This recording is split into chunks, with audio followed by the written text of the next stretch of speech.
Queen Elizabeth I, the Virgin Queen, is an icon. She ruled England for over 40 years. Elizabeth is also remembered for her striking appearance.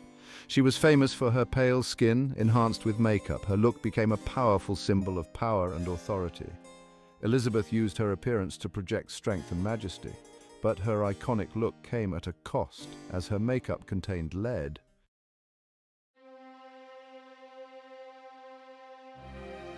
Elizabeth's makeup of choice was Venetian cerus, a mixture of white lead and vinegar. This created a smooth, opaque white finish that was highly sought after.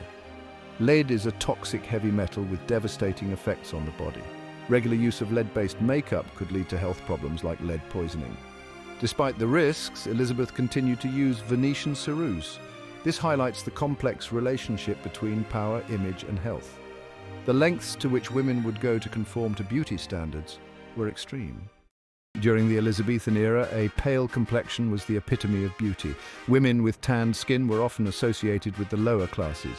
Queen Elizabeth's pale skin symbolized privilege and leisure.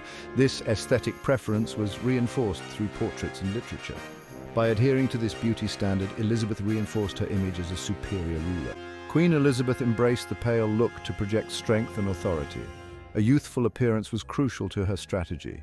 Venetian ceruse created a flawless, porcelain-like complexion, masking signs of aging. This was important in a time when smallpox left survivors with facial scars. The heavy makeup ensured her face would be visible and striking even in dim lighting. By maintaining a youthful facade, Elizabeth could command respect in a male-dominated court. Elizabeth's use of Venetian cerus was a calculated decision rooted in political realities. Her appearance was a tool to project a specific image of power and authority. The whiteness of her skin served as a visual reminder of her status. By embracing beauty standards, Elizabeth demonstrated the power of image.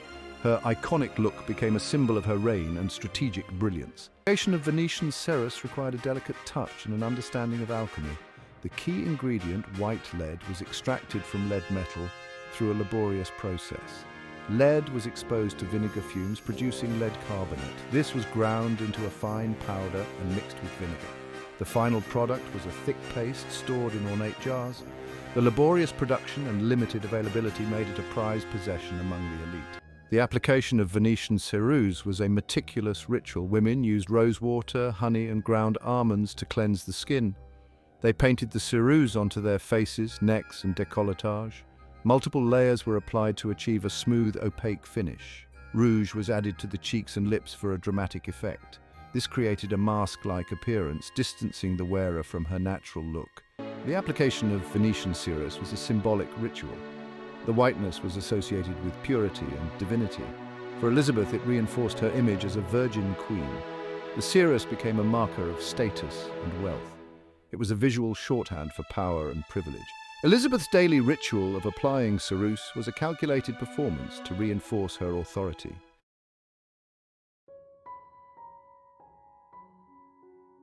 Venetian cerus's dangers were not entirely unknown. Skin irritation and hair loss were common side effects. Women used wigs and hairpieces to disguise hair loss. The societal pressure to conform to beauty standards was immense. Refusing cerus risked social ostracism. The long-term effects of lead poisoning were not fully understood. Each application of Venetian ceruse was a silent assault on the body. Lead infiltrated the system, accumulating with every use. It traveled through the bloodstream, affecting various organs. Lead poisoning crept in slowly with subtle symptoms. Fatigue, headaches, and digestive problems were common complaints. The very substance used to enhance beauty was eroding health. Historical accounts suggest Elizabeth suffered from lead exposure. Portraits show her aged beyond her years with puffy and wrinkled skin. She experienced stomach cramps, digestive issues, and severe headaches. Chronic lead exposure affected cognitive function.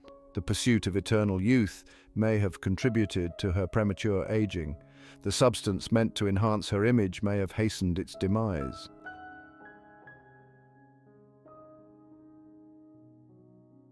Section 3. Beyond the surface, leads reach within the body. Lead mimics essential elements, disrupting crucial biological processes. Calcium, vital for bones, becomes a target for lead. Lead replaces calcium, weakening bones. Women using lead-based cosmetics like Queen Elizabeth faced osteoporosis. Lead disrupts red blood cells, causing anemia. Anemia leads to fatigue and weakness. The nervous system is vulnerable to lead's toxic effects. Lead causes neurological problems, including tremors and memory loss. Lead poisoning robs vitality, chipping away at health.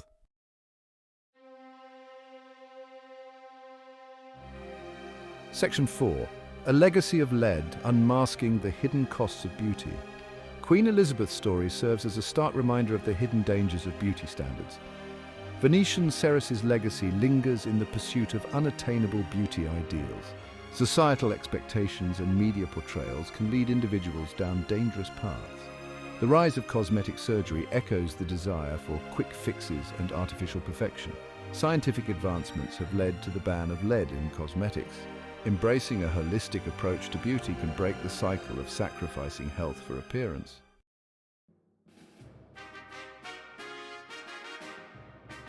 The Queen's face, setting the standard. Queen Elizabeth I's influence on Elizabethan society extended far beyond her political decisions. As a monarch who understood the power of image, her personal style, particularly her iconic pale complexion, became a trendsetter for the entire kingdom. What the Queen wore, how she styled her hair, and the makeup she used were meticulously observed and documented, becoming the aspirational benchmark for those eager to emulate royalty. The striking contrast of her alabaster skin against her reddish gold hair and rich clothing created a visually arresting image that was both regal and undeniably fashionable. This look, achieved in part through the liberal use of Venetian cerus, quickly infiltrated the court, with ladies-in-waiting and noble women striving to replicate the Queen's flawless complexion. Her influence on beauty standards was further amplified by the portraits that adorned palaces and aristocratic homes throughout England. These images, often commissioned by the Queen herself, served as propaganda, reinforcing her image as a powerful and glamorous ruler. The consistent portrayal of her pale complexion cemented its association with beauty, power, and desirability. Thus, the Queen's face, immortalized in portraits and whispered about in courtly circles, became a template for beauty, a standard that women across the social hierarchy sought to achieve, even if it meant risking their health with the use of lead-based cosmetics.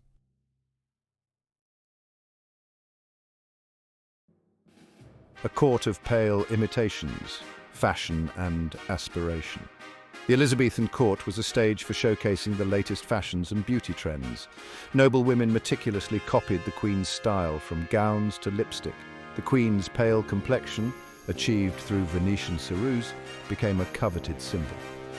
Owning and using Venetian cerus was a status symbol, demonstrating wealth. Lavish application of ceruse made one appear fashionable and powerful. This led to a competitive beauty culture at court. Emulating the Queen's style was a strategic move to gain favor and influence. Beyond the palace walls, trickling down trends. The Queen's iconic look extended beyond the royal court, reaching the merchant class and lower society. Venetian cerus's popularity led to cheaper imitations, often with higher lead levels. Homemade skin-whitening recipes circulated widely, despite varying risks. Theatrical productions spread the Queen's look, influencing beauty standards. The pursuit of a pale complexion became widespread, often ignoring hidden dangers.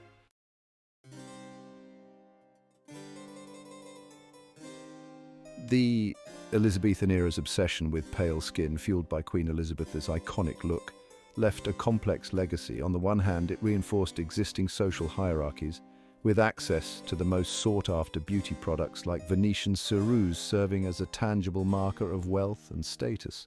The pursuit of a fashionable complexion often came at a cost, with many women unknowingly jeopardizing their health for the sake of societal acceptance. On the other hand, the widespread adoption of cosmetics and beauty practices, even with their inherent risks, marked a shift in attitudes towards personal appearance. Women, regardless of their social standing, were increasingly engaging with their appearance, using makeup and fashion as tools for self-expression, social mobility, and even subversion. The Elizabethan era, though marked by a dangerous obsession with pale skin, also sowed the seeds of change. The growing awareness of the harmful effects of lead-based cosmetics, coupled with evolving beauty standards, eventually led to the decline of Venetian cerus. This shift, however, took centuries to fully materialize, highlighting the enduring power of societal norms and the importance of critical thinking when it comes to beauty trends. Queen Elizabeth I's reign captivates historians, offering a glimpse into a world where power, image, and beauty were intertwined. Her pale complexion, achieved through Venetian cerus, symbolizes the era's beauty standards. Beneath this facade lay a darker truth. The toxic ingredient in this coveted cosmetic, Venetian cerus, is a cautionary tale reminding us that beauty can come at a great price. Elizabeth's experience hints at the insidious nature of lead poisoning, a silent threat to her health. Her once flawless complexion became a tragic mask, concealing the damage inflicted by her beauty regime. This history reminds us to question societal beauty standards and the products we use.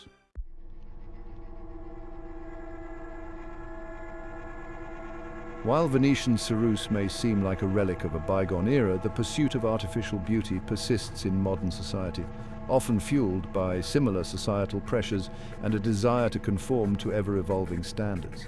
The rise of cosmetic surgery, with its promise of instant transformations, echoes the quest for quick fixes and artificial perfection that drove the use of lead-based cosmetics centuries ago. The media bombards us with images of airbrushed perfection, setting unrealistic expectations and fueling insecurities about our appearance. This constant pressure to achieve an idealized standard of beauty can lead individuals down dangerous paths, sacrificing their health, well-being, and financial security for the sake of fleeting trends. The multi-billion-dollar beauty industry thrives on these insecurities, offering a dizzying array of products and procedures designed to conceal flaws, turn back the clock, and transform us into the best versions of ourselves. While many of these advancements are safe and effective when used responsibly, the underlying message remains the same: that our natural selves are somehow inadequate and require external intervention to be considered beautiful.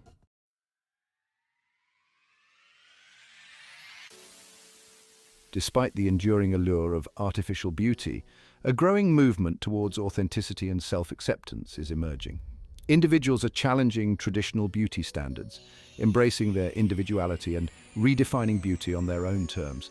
This shift is driven by a growing awareness of the unrealistic and often unattainable standards perpetuated by the media and a desire to celebrate diversity in all its forms. Social media, while often criticized for fueling unrealistic beauty standards, has also become a platform for body positivity and self-love. Individuals are using their voices and platforms to challenge the narrow definitions of beauty, celebrate their unique features, and encourage others to do the same. This movement towards authenticity is not about rejecting self-care or enhancement. It's about making informed choices that prioritize our health, well-being, and self-esteem above all else. It's about recognizing that true beauty lies not in conforming to external pressures, but in embracing our individuality and celebrating the qualities that make us unique.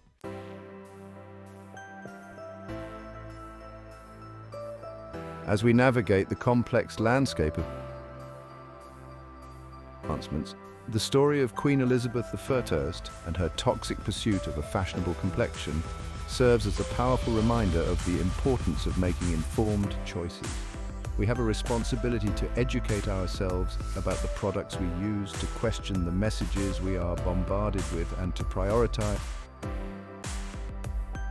The pursuit of beauty should be a journey of self-discovery,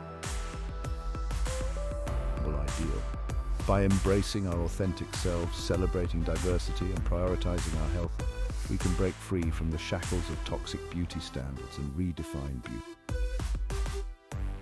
Mistakes of the past and create a future where beauty is not a mask we wear, but a reflection of our inner strength, confidence, and self-love. Let us choose to be our most authentic, radiant selves, free from the constraints of artificiality and the pursuit of an impossible ideal.